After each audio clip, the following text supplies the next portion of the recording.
자, 믿음의 동역자 여러분, 한 주간 말씀과 은혜 가운데 잘 사셨습니까? 예.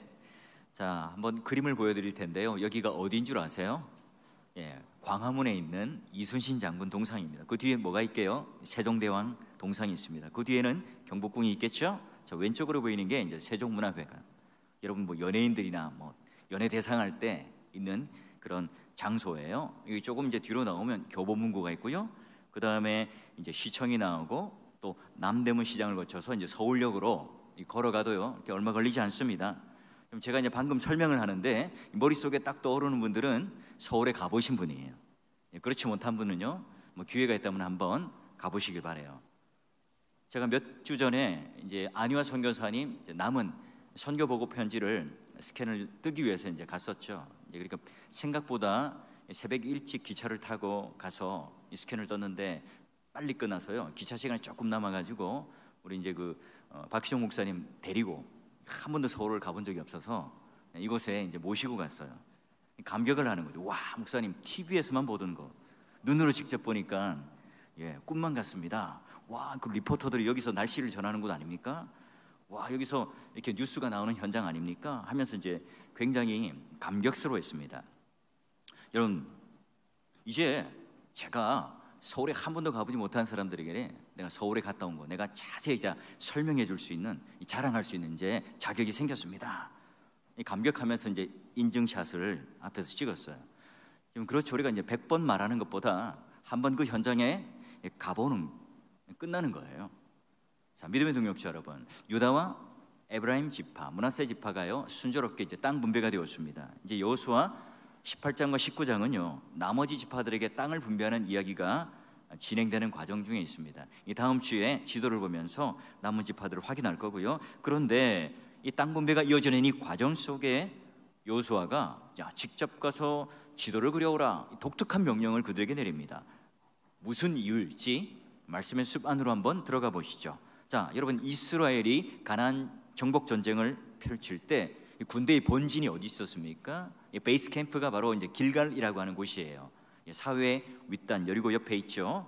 자, 그런데 지금 이스라엘 백성의 중심지가 어디로 옮겨가죠? 이제 실로로 옮겨가요. 자, 그래서 실로로 옮겨간다는 중요한 것은 이제 바로 그곳에 회막이 있기 때문인데요. 자, 가나안 정복 전쟁 초기에는 요단강을 건너서 여리고, 정복한 여리고성 옆 길갈 이곳에서요 남부 전쟁, 중부 전쟁, 북부 전쟁을 하고 나서 각각 본진에 돌아와서 정비를 하고 또 다시 전쟁을 하러 나가요. 자, 그리고 여호수아가 유력했던 세 지파를 땅 분배를 했던 곳이죠. 자, 이제는 남은 지파의 땅 분배를 하는데 길갈에서 실로로 수도를 옮깁니다. 길갈은 이 전투의 중심지였다면 실로는 영적인 중심지, 영적인 그런 안식처로서의 의미가 있어요.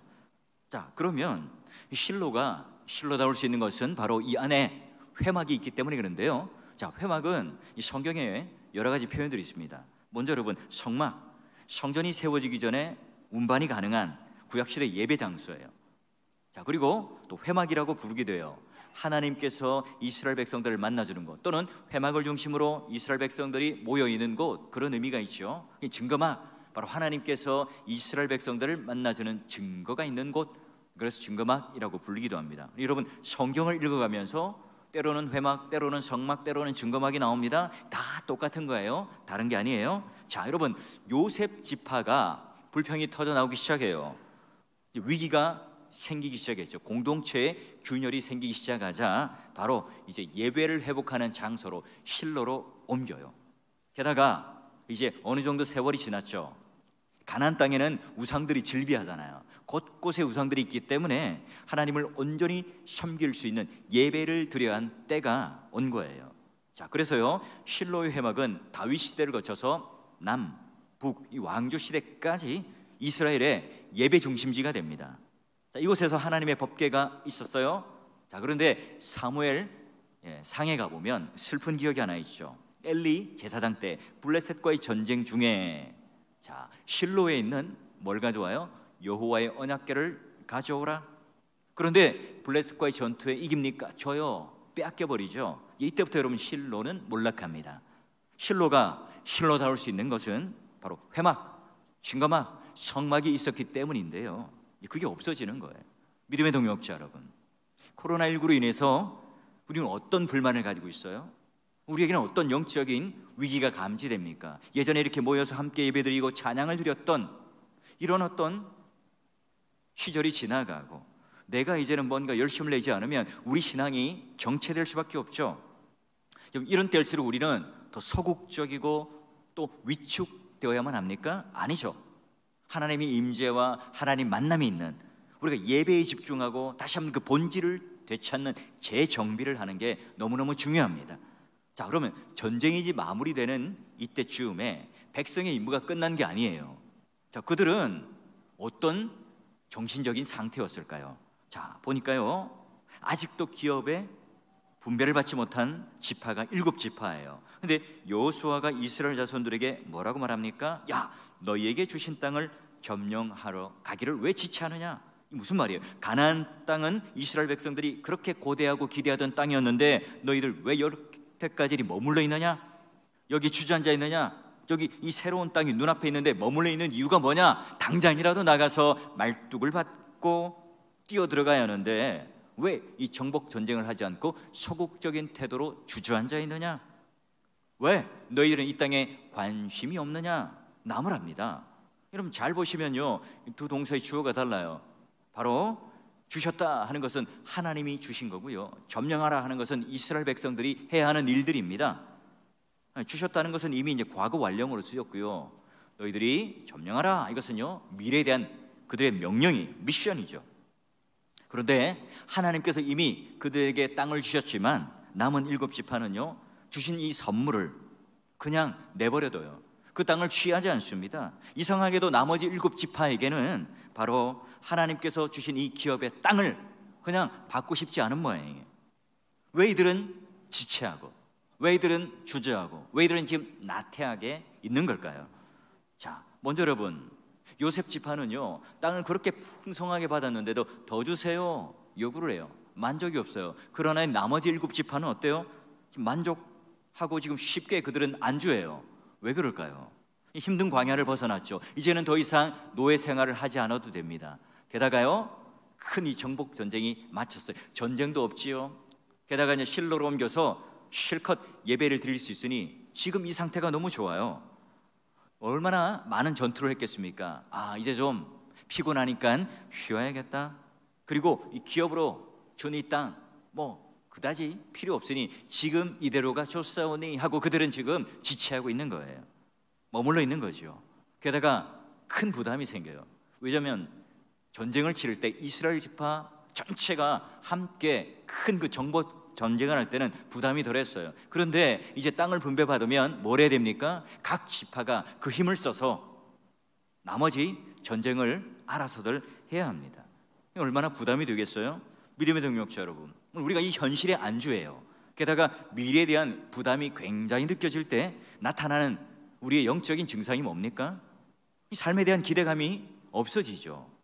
영적으로 무감각해져요. 사모함, 갈급함, 기대감, 갈망, 하나님에 대한 배고픔, 이런 것들이 완전히 사라져버리죠. 게다가 이제 내가 왜 사는지, 무슨 목적으로 지금 여기 와 있는지, 나는 뭘 향해 가는지 사명을 잊어버립니다.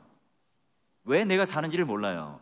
여러분, 이 가정과 교회 공동체가, 성도인 내가 이런 영적인 무리에 빠져 있어요. 영적인 나탐에 빠져 있습니다. 지체하고 있을 때, 사명을 잊고 지낼 때 교회 리더라면 오늘 우리에게 주어진 역할이 있다면 무엇일까요?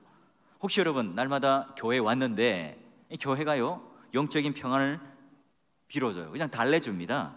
그래, 당신들 편할 대로 하십시오. 편하게 신앙생활 하시고 아주 편안하게 누리다가 가십시오. 예, 그러다 보면 누군가 그 약속의 땅을 성취하겠죠. 누군가 그 일을 해낼 겁니다. 이렇게 말한다면 좋은 목사가 맞겠습니까? 여호수아는 지금 게을러서 나태하고 미래에 대한 꿈도 없고 사명을 잊어버린 그들에게 지금 얼마나 답답한지, 너희가 어느 때까지 지체하겠느냐? 영적으로 잠자고 있는 그들을 막 흔들어 깨우고 있습니다. 무기력함과 나태함의 이 껍질을 깨고 나올 수 있도록 등유와 같은 역할을 해요.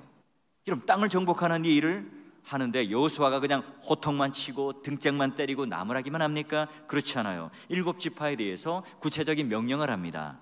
아직도 땅을 차지 않는 그들에게 3명씩 선발을 해서 무엇을 하라고 말하죠? 자, 보니까 두루 돌아다니면서 그림을 그리는데 지도를 만들어 오라 이렇게 말합니다. 너희들 왜 가만히 있느냐? 7지파에 각 3명씩을 뽑아라. 21명 두루 돌아다녀보라. 그냥 다닐 게 아니라 너희들이 기업에 따라 사람의 숫자에 따라 맞도록 각 지파마다 먹을거리, 입을거리, 감당할 수 있는 그런 목축지 또는 농경지를 찾아라. 그냥 돌아볼 게 아니라 뭘 하라고요? 직접 그 현장을 찾아가서 그림을 그려라. 지도를 그려라. 지도를 만들어 오라. 독특한 명령을 지금 3차례나 강조를 해요. 여러분 한번 묻죠. 그림을 그리고 지도를 그리려면 어떻게 해야 합니까? 그냥 책상에 앉아서 상상으로만 그릴 수 있습니까? 오늘날 여러분 무슨 구글이라는 검색이 있으니까 탁 쳐보면 쉽게 알 수 있지만 아니잖아요. 그 당시는 호산사, 김정호, 여러분 그 대동여 지도를 만들 때 얼마나 많은 땅을 돌아다녔습니까? 전국 방방 곳곳에 갔던 곳에 또 가고 또 구석구석 들여다보면서 구체적으로 꼼꼼하게 챙겨보면서 그려야만이 지도가 나오죠. 여러분 한번 상식적으로 생각해 볼까요? 정복 전쟁을 하기 전에 지도를 만들어야 할까요? 아니면 지금 이렇게 전쟁이 다 끝나가는 즈음에 왜 지금 이 지도가 필요한 걸까요? 이 여호수아가 뭐 지도를 필요해서 지금 그려오라고 한 걸까요? 아니죠. 먼저 여러분, 그들 꿈을 완전히 잊어버린 그들에게 다시 꿈꾸기를 원해요. 그리고 그들이 눈이 닫혔는데 다시 구체적인 비전이 그들에게 열리기를 원하기 때문에 그래요. 여러분 남은 지파들 지금 눈앞에 주어진 것들에 만족하고 안주하고 있습니다. 그들은 근시안이 되어버렸죠. 현실에 안주하고 안일함에 빠져있는 그들에게 이래도 좋습니다, 저래도 좋습니다, 여기에 그냥 만족하겠습니다. 여러분 이런 이스라엘 백성들에게 특별한 현장 체험을 통해서 자극을 주기를 원했죠. 가나안 땅을 밟고 지도를 그리기 시작하면서 또한 여기저기를 돌아다닐 때 그들의 가슴에 무언가가 일어나기를 원했어요.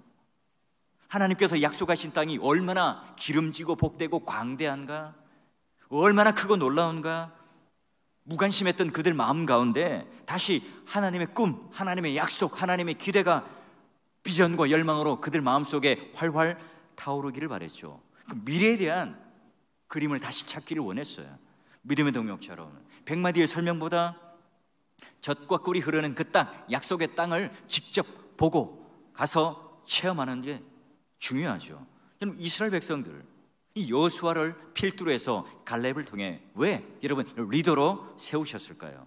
그는 이미 40년 전에 12명의 정탐꾼 중에 들었던 사람입니다. 가나안에 갔을 때 그는 믿음의 눈으로, 하나님의 눈으로 정확하게 보았기 때문에 그래요. 나머지 10명들도 보았죠. 그러나 그들도 팩트를 봤어요. 그러나 그들은 믿음의 눈으로 하나님의 시선으로 보지 못했어요. 자, 민수기 14장 7절 8절. 자, 두루 다니며 정탐한 땅은 심히 아름다운 땅이라. 정확하게 그 사실을 보고 객관적으로 팩트를 말합니다. 그리고요, 우리를 기뻐하시면 우리를 그 땅으로 인도하여 들이시고 그 땅을 우리에게 주시리라. 이는 과연 젖과 꿀이 흐르는 땅이니라. 여러분 40년 전에 갈렙과 여호수아가 본 것, 지금 이스라엘 7지파도 똑같이 보고 자기가 했던 그 경험을 하길 바라는 거예요. 그 나머지 10명의 지파들은요, 그 사실을 보고도 보지를 못했어요. 너도 나처럼 그곳 그 땅을 가서 한번 그려봐라. 그러면 너희들 가슴이 얼마나 뛰는지, 여기가 과연 좋사오니 나는 여기 만족하겠습니다라고 그 말이 다시 나오는지 한번 체험을 해봐라. 그들의 등을 떠밀고 있습니다. 그러게 여러분, 여호수아 14장 12절을 보십시오. 갈렙이 85세 노인이 되었던 그가 말씀하셨던 이 산지를 주세요. 내가 험한 산지를 내가 차지하겠습니다. 여러분 갈렙은 보았기 때문에 40년의 세월이 지났지만 비전을 여전히 가지고 있는 자였습니다. 그 열정이 식어지지가 않았죠. 그의 나이가 85세가 되었을 때 그의 신체적인 조건, 그 가지고 있는 여러 가지 사회적인 그런 환경들, 여기에 안주하거나 여기에 만족하지 않았습니다. 여러분 본 사람은요, 가야 할 목표가 무엇인지를 분명히 알기 때문에 안주하지 않습니다. 서 있지 않습니다. 지체하지 않아요.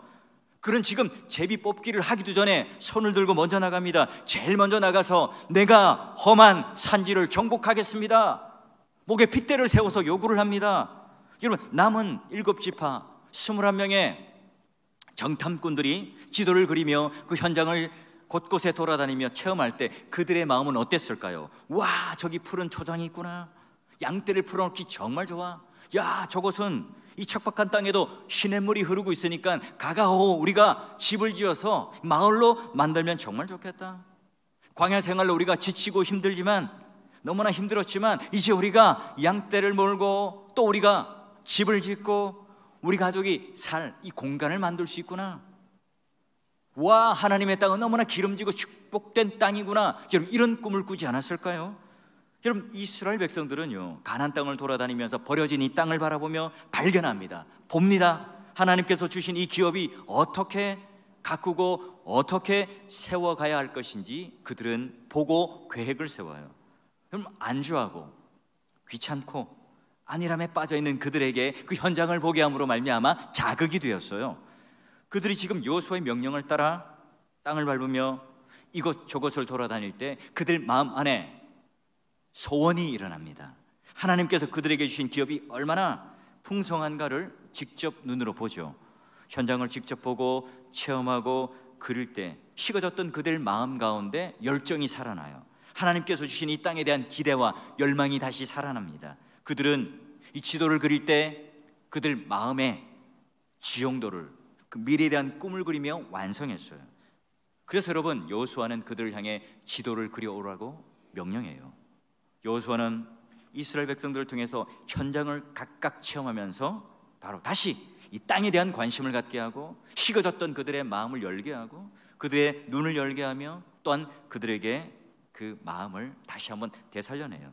제가 몇 해 전에 종교개혁 탐방을 간 적이 있어요. 성도들을 모시고 갔는데요, 한편으로는 유럽의 교회가, 큰 교회가 관광 상품으로 되어서 몰락한 이 한 면을 보면서 마음의 한탄을 가질 수 있죠. 또 한편으로는 그 유명한 관광지에서 V하고 사진을 찍으며 그 광경, 그 멋진 장면을 보면서 감동할 수도 있을 거예요. 저는 달랐어요.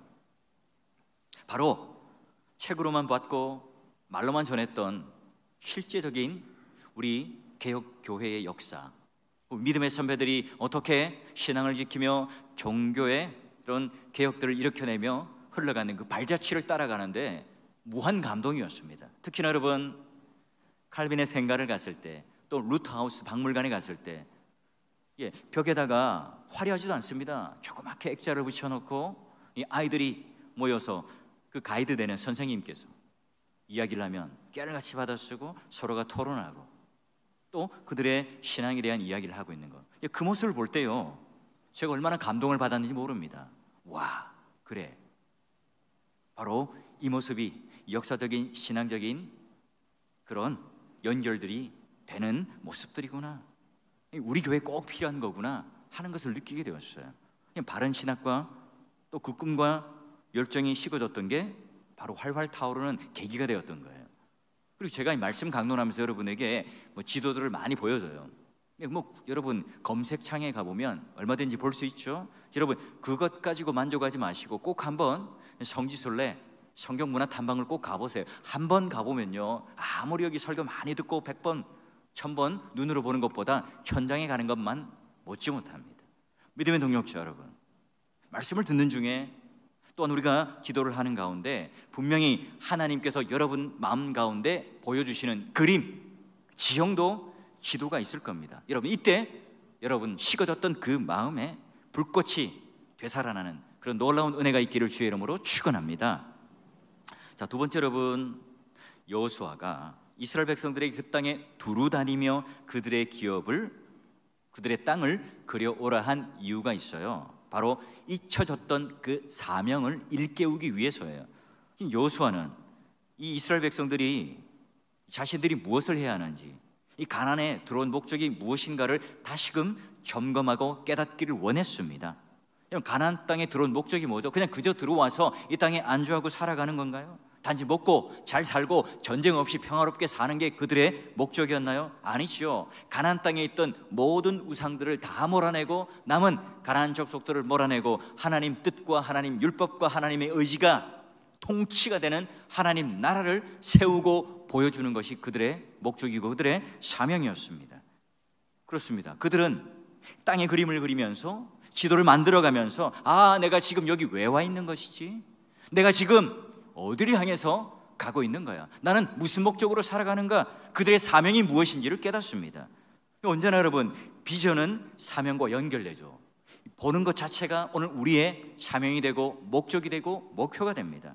여러분, 아브라함과 조카 롯의 이야기를 잘 알 거예요. 창세기 13장에 가보면 하나님께서 그들에게 복을 주세요. 네게브 땅이라고 하는 그런 한정된 공간에 많은 양떼들이 생겼어요.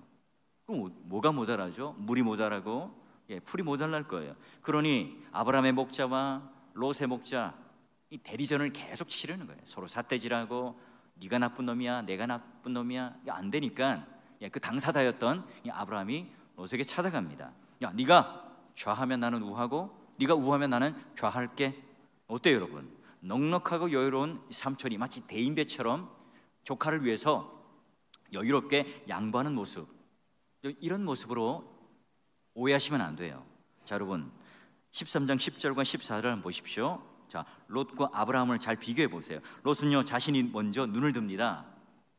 가서 역세권인지 학구는 좋은지 재건축으로 나면 도로가 나는지 땅값은 오를지 자세히 그가 가서 조사를 해요. 이게 바로 눈을 들어라는 표현입니다. 하지만 아브라함을 보십시오. 그는 여호와께서 말씀하실 때 그때 눈을 들어요. 내가 보는 게 아니라 하나님께서 보여주시는, 하나님께서 말씀하시는, 오늘 나의 관점이 아니라 하나님 말씀의 관점, 하나님의 시선을 가지고 지금 바라봅니다. 지금 우리가 어디에 있는지도 중요하지만, 그런 현실 인식도 중요하지만, 우리가 어디를 보고 있느냐, 누가 무엇을 보여주느냐, 그게 더 중요합니다. 우리가 하나님께서 어떤 약속을 받더라도 여러분 그것을 바라보지 않는다면 우리는 지체할 수밖에 없죠. 그게 실제로 우리의 것이 되기 어려워요. 자, 그래서 여러분 하나님께서 아브라함에게 뭐라고 말합니까? 너는 종과 행으로 동서남북으로 두루 다녀보라. 아브라함에게 그 땅을 주시기 전에 먼저 두루 다녀보라. 행복하기를 원하는 사람은 내 머릿속에 그런 행복의 그림이 있어야 합니다. 성공을 원하는 사람은 내 머릿속에, 내 마음속에 그런 성공의 그림이 있어야 가능하죠. 여러분, 땅을 차지하려면, 땅을 정복하려면, 하나님의 뜻을 이루려면 내가 먼저 그 땅에 대한 지도, 그 지형도가 있어야 합니다. 본 사람과 보지 않은 사람은 엄청난 큰 차이가 있죠. 비전이 있어야 열정이 일으켜져요. 본 게 있어야 목표가 생겨요. 본 게 있어야 사명이 생기죠. 여러분, 비전을 가진 사람은, 본 사람은요 쉽게 만족하지 않습니다. 안주하지 않죠. 쉽게 주저앉지 않습니다. 그림을 그리며 가슴이 뛰기 시작해요. 그들은 잊혀졌던 이 사명을 다시금 그들 마음속에 불꽃같이 일어나는 것을 경험합니다. 하나님의 사람들은 바로 하나님께서 이런 부어주시는 마음을 깨닫고 자신의 사명이 무엇인지를 깨닫고 그 사명을 중심으로 붙들고 살아가는 사람들입니다. 그러니 오늘 하나님께서 말씀을 열어서 우리들에게 보여주는 그 비전을 가진 사람은 위험을 선택하는 용기가 있어요. 여러분, 기회가 있으면 꼭 자녀들과 함께 선교지들을 방문해 보세요. 해외여행 가는 것 한번 좀 접어두시고 그 해외여행 갈 거 돈을 좀 모으셔서 가족끼리 좀 꼭 한번 단기 선교 한번 체험해 보세요. 세계 여러 나라를 다니다 보면 이 복음을 듣지 못한 사람들이 얼마나 많은가, 복음이 필요한 이 복음의 사각지역이 얼마나 많은지, 내가 얼마나 신앙생활을 안주하며 살았는지 깨닫게 됩니다. 하나님의 마음을 절절하게 느낄 수 있는 시간이 돼요. 그러면요, 이 가족끼리 함께 같은 곳을 보게 되고 같은 체험을 하게 되고 하나님의 같은 은혜를 누리게 돼요. 하나님이 이스라엘 백성들에게 그 땅을 그리도록 한 것, 하나님이 앞으로 주실 땅이 아니에요. 이미 주신 땅입니다. 주신 땅을 보며 내 뜻이 아닌 하나님의 뜻으로 꿈을 꾸며 바라보며 사명을 가지고 그것을 완성하고 성취하기를 바라세요.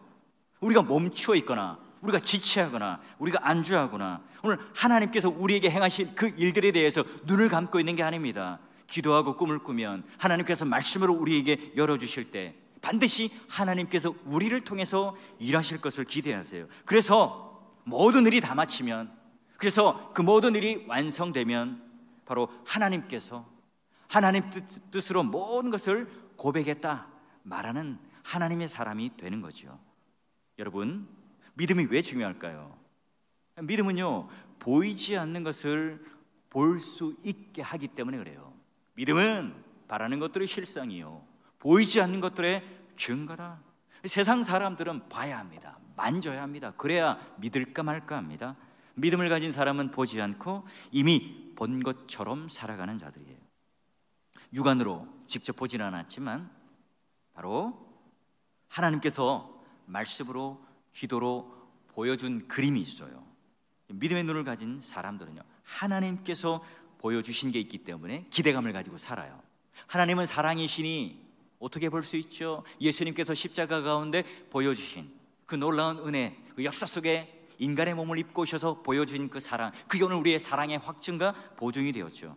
여러분, 믿음의 눈을 가진 사람들, 하나님이 보여주시기 때문에 기대감을 가지고 살 수 있죠. 여러분, 여호수아와 갈렙만 이 가나안 땅에 들어간 이유가 뭘까요? 여호수아와 갈렙만 하나님께서 보여주신 그 땅을 믿음의 눈으로 보았기 때문에 그들은 들어갈 수 있었어요. 믿음은 우리의 그 무기력한 마음을 치유합니다. 안주하고 가만히 있고 미래에 대한 절망만 있는 사람들에게 다시 한번 이 믿음이라고 하는 것은 미래에 대한 소망을 갖게 해요. 하나님께서 오늘 우리들에게 예비해 주신 그 풍성함이 무엇인지를 깨닫게 해줍니다. 믿음은 바로 미래에 대한 확신을 갖게 해요. 그래서 힘든 상황 가운데 주저앉아 있을 때, 모든 사람이 안 된다 할 때, 모든 사람들이 망했다고 할 때, 이것도 안 되고 저것도 안 되고 이렇게 말할 때, 아니야, 하나님이 개입하시면 된다. 이건 하나님의 뜻이고 하나님의 목표고 하나님의 꿈이고 하나님의 목적이고 하나님의 사명이다. 이 하나님의 위대하심을 기대해요. 이런 사도 바울의 고백을 볼까요? 너희 마음에 눈을 밝히사 그의 부르심의 소망이 무엇이며 성도 안에서 그 기업의 영광의 풍성함이 무엇이며 그의 힘의 위력으로 역사심을 따라 믿는 우리에게 베푸신 능력의 지극히 크심이 어떠한 것을 너희로 알게 하시기를 구하노라.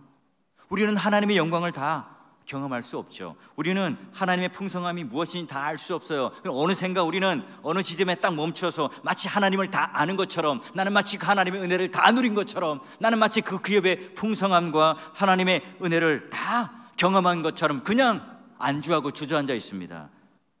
우리는 그냥 제자리를 맴돌고 있고 또한 주저앉아 있죠. 여러분, 햇볕을 본 사람, 햇볕의 그 영광을 본 사람 촛불에 만족할까요? 아니죠. 여러분, 태평양 바다를 본 사람은 그냥 종이컵 안에 있는 이 물 가지고 만족하지 않습니다. 그걸 가지고 그들 마음에, 가슴에 콩닥콩닥 뛰지 않는다고요. 여러분, 우리가 예수를 믿을 때와 예수를 믿지 않을 때 별반 다를 게 없다면 여러분 어떨까요? 우리는 이런 미래를 보며 이런 사명을 가지고 살아가는 사람들이 과연 맞을까요?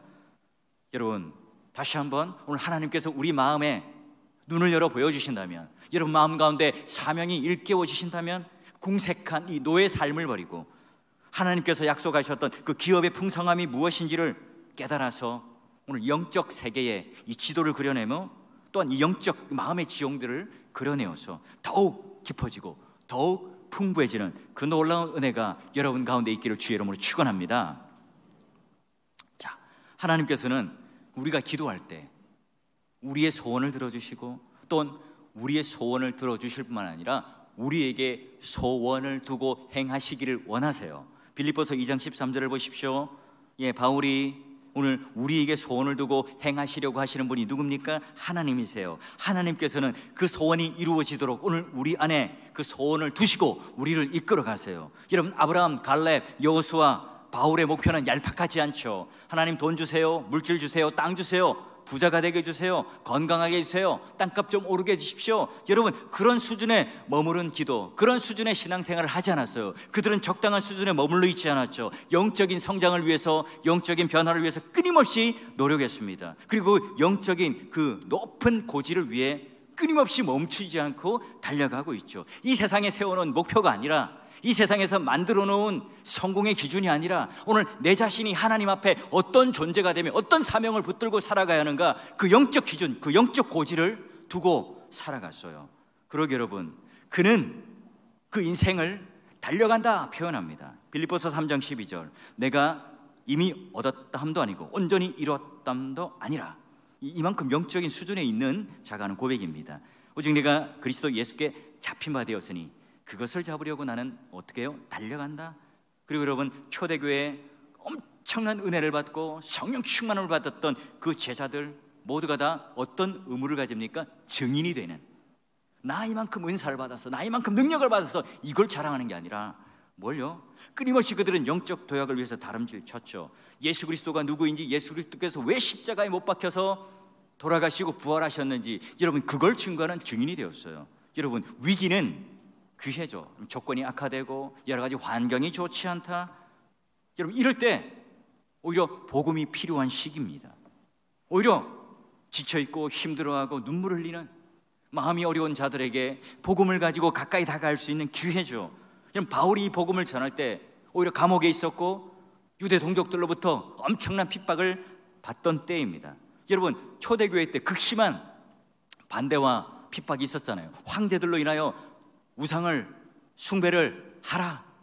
여러분, 이것에 반대하는 자들은 형장의 이슬로 사라졌어요. 굶겨놓은 이 사자 우리에다 던져놓습니다. 여러분, 오히려 그럴수록 민들레 홀씨가 멀리 퍼져나가는 것처럼 기독교인들이 기하급수적으로 늘어나는 부흥의 역사를 경험했어요. 저는 위기 때 오히려 하나님께서 전도의 문을 여는 기회라고 생각됩니다. 어려움이 있을수록 우리가 해야 될 일이 더욱 많다는 것을 느끼게 돼요. 우리가 마음문을 열면, 우리의 눈을 열면 하나님께서 보여주십니다. 영적으로 민감하다면 하나님께서 보여주셔서 우리 주위에도 얼마나 많은 이 복음의 사각지대가 있는지, 얼마나 복음이 필요한 사람이 많은지를 오늘 우리들에게 보여주죠. 남은 땅, 아직 개척하지 못한 땅, 그곳의 지형도, 그곳의 지도를 그릴 수 있도록 오늘 우리 마음 가운데 감동을 주시고 우리 마음 가운데 영적인 부담감을 주실 거예요. 그래서 방황하고 상처받은 사람들을 보면서 그들을 정죄하고 그들을 판단하기보다는 오히려 그들을 가슴에 품고 도와주기를 원하는 이 마음이, 다시 한번 이 사명의 이 목적이 내 마음 가운데 불일 듯 일어나요. 깨어진 가정, 고통을 당하고 있는 청소년들, 또는 비정규직, 여러 어려움들을 당하고 있는 외국인들, 장애인들, 불평등을 겪고 있는, 정말 이 기독교가 해야 될 이 일들, 법률을 통해서 무언가를 제도적으로 만들어가는 것이 아니라 이런 영적인 사각지대에 있는 분들을 우리가 볼 수 있어요. 아니, 하나님께서 보게 만들겠죠. 믿음의 동역자 여러분, 오늘 우리의 신앙생활은 어떻습니까? 그래서 우리는 먹고 살기가 바빠요. 그러다 보니 이 정도면 뭐 신앙생활하는 것 괜찮지, 뭐 이 정도 수준이면 내가 이런 직분을 받고 사람들로부터 어느 정도 신앙이 된다는 평가를 받고 있으니까 괜찮아. 여러분, 이렇게 생각하고 우리는 더 이상 나가지 않아요. 적당한 선에 머물러 있죠. 자기를 스스로 합리화해요. 설득하죠. 각자가 여러분 안주하는, 나만의 그 안주하는 지점들이 다 있겠죠. 많은 사람들이 어느 순간 어느 지점에 머물러 있어요. 우리는 세련된 언어로, 또 배웠던 신학적인 용어로 잘 합리화시켜서 그 자리에 잘 머물고 있습니다. 나의 내면이 깊어지고 넓어지고 영적인 성장, 그 심오해짐에 대하여 점점 더 관심이 없어요. 많은 사람들이 머물러 있죠. 우리에게 찾아오는 가장 강력한 유혹은 안주하고 싶은 유혹이에요. 우리 생활을 제대로 하면 하나님께서 약속하신, 오늘 우리에게 주신 영적인 이 부요의 세계를 향해서 내가 나아가지 않고 적당하게 머물러 있는 그 유혹과 우리는 끊임없이 싸워야 합니다. 그저 내가 주일에 출석하여서 예배를 드리는 것, 이게 신앙의 전부라고 우리는 만족하고 있지는 않습니까? 신앙생활하는 이 본래의 목적을 잊어버린 채, 사명을 잊어버린 채 우리는 살아가지 않나요?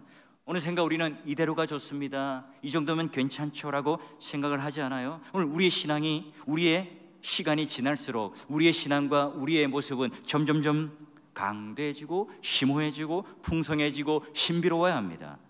우리의 신앙이 계속해서 그 영적인 도약을 하며 올라가야 하죠.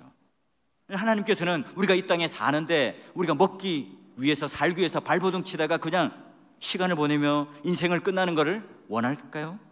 하나님은 오늘 우리가 이 현실 가운데 주저하고 그 선을 만들어 놓은 것에 안주하고 만족하고 내가 만들어 놓은 이 기준에 그냥 그저 살아가기를 원하시는 하나님이 아니세요. 오늘 하나님께서는 우리들에게 왜 지체하느냐, 영적 지도를 그려라, 현장 곳곳을 돌아보라.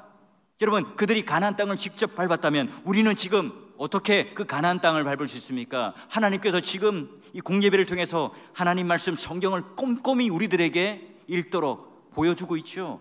또한 기도를 통해서 오늘 내면의 영적 지도가 완성될 수 있도록, 그릴 수 있도록 해주셨어요.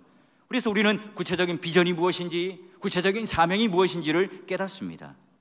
지금 나는 어디로부터 출발했는가? 나는 지금 어디를 경유해서 어디를 가고 있는가? 나는 지금 서 있는 곳이 어딘가? 나는 지금 누구인가? 내가 어디에 있는가? 나는 지금 어디로 가는가? 나의 목표는 무엇이고 나의 최종적인 구체적인 비전과 목표와 목적이 무엇인가를 알아야 합니다. 내가 지금 서 있는 곳이 어딘지를 알아야 내가 지금 머물러 있지 않을 수가 있죠.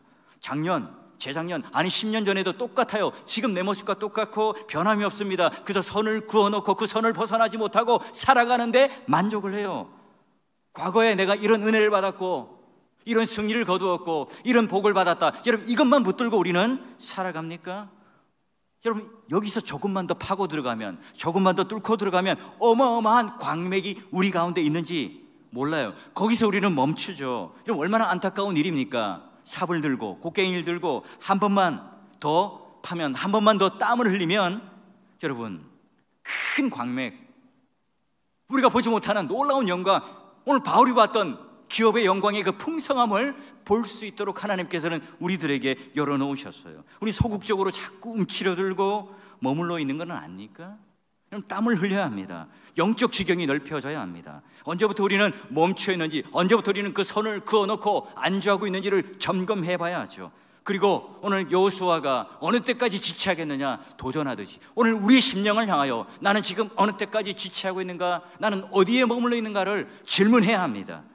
적당하게 우리는 만족하며 살아가는 것에 대하여 자기 합리화를 해서 안 돼요. 더 깊은 은혜, 더 깊은 축복, 더 깊은 영광, 더 깊은 하나님의 기업들을 누리고자 갈망하고 오늘 내 마음이 불같이 일어나도록 하나님 앞에 우리의 마음을 내어 놓아야 되겠죠. 내가 일평생 달려도 도달할 수 없는, 또 하나님의 약속은 오늘 우리가 상상도 못할 어마어마한 광대한 이 강맥을 오늘 우리들에게 주었어요. 우리를 통해서 그 광맥을 누리고 캐고 발견하고 나눠주기를 원하십니다. 왜죠? 말씀을 볼까요? 하나님께서 바로 우리를 나라 삼으시고 선택된 백성으로 삼으셨는데, 하나님의 기업으로 선택된 백성은 복이 있어요. 우리도 하나님의 기업이 되고요, 또 여호와가 우리의 기업이 되신다는 어마어마한 말씀을 하시죠. 그러기에 오늘 여호수아 1장을 펼쳐가면서 내가 밟는 그 땅을 주겠노라 하는 이 말의 의미가 무엇인지 깨달아지겠죠.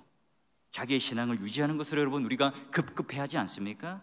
하나님께서 이 자리에 부르신 것, 하나님의 백성이 되고 하나님 군사가 된 것, 하나님이 나를 기업 삼고 하나님이 오늘 나의 기업이 된다는 이 사실, 하나님 나라를 정복하는 정복자가 된다는 의미가 무엇인지, 오늘 우리가 이 땅에 내버려진 존재가 아니라 이 땅에 그냥 안주하며 선을 그어놓고 만족하며 살아가는 존재들이 아니라 내가 왜 이 땅에 있는지 사명을 주셨어요.